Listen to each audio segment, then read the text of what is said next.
વડોદરામાં નિવૃત્ત પોલીસ કર્મચારીનું ગ્રુપનું વાર્ષિક સંમેલન અને કેલેન્ડર વિમોચન કાર્યક્રમ યોજાયો। વડોદરા શહેર જિલ્લા નિવૃત્ત પોલીસ કર્મચારી ગ્રુપ દ્વારા આજે આરપીઆઈ પોલીસ હેડક્વાર્ટર્સ પ્રતાપનગર ખાતે વર્ષ 2024નું વાર્ષિક પ્રથમ સંમેલન તેમજ કેલેન્ડર વિમોચન કાર્યક્રમ ભવ્ય રીતે આયોજિત કરવામાં આવ્યો।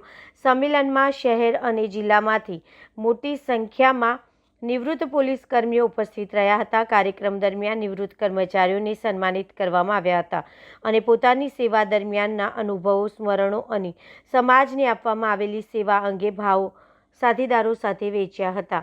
કાર્યક્રમમાં પોલીસ વિભાગના ઉચ્ચ અધિકારીઓ પણ હાજર રહ્યા હતા। તેમને નિવૃત્ત પોલીસ કર્મચારીઓ દ્વારા સમાજ અને પોલીસ વિભાગ માટે આપવામાં આવેલી નિષ્ઠાપૂર્ણ અને સમર્પિત સેવાની પ્રશંસા કરી અને તેમનો આભાર વ્યક્ત કર્યો।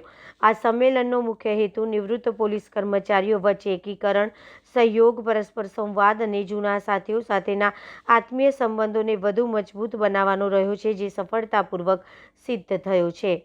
આજરોજ વડોદરા શહેર જિલ્લા નિવૃત્ત પોલીસ કર્મચારી ગ્રુપનું 2026નું વાર્ષિક સંમેલન, કેલેન્ડર વિમોચન અને અલ્પાહારની વ્યવસ્થા કરવામાં આવેલ છે અને સાથોસાથ પોલીસની જે સમસ્યા છે અને જે તૃતીય ઉચ્ચતર પગાર છે તેની આપ-લે કરવામાં આવેલ છે અને તે સિવાયની જે કોઈ સમસ્યા હોય તે સમસ્યા મેળવી અને જે મળવાપાત્ર હોય એ મેળવવાનું કામગીરી કરી અને સરકારશ્રીને આ બાબતે ધ્યાન દોરવામાં આવશે અને તેના માટેનું આ આખું વાર્ષિક સંમેલન રૂપે આજે મિટિંગ રાખવામાં આવેલ છે।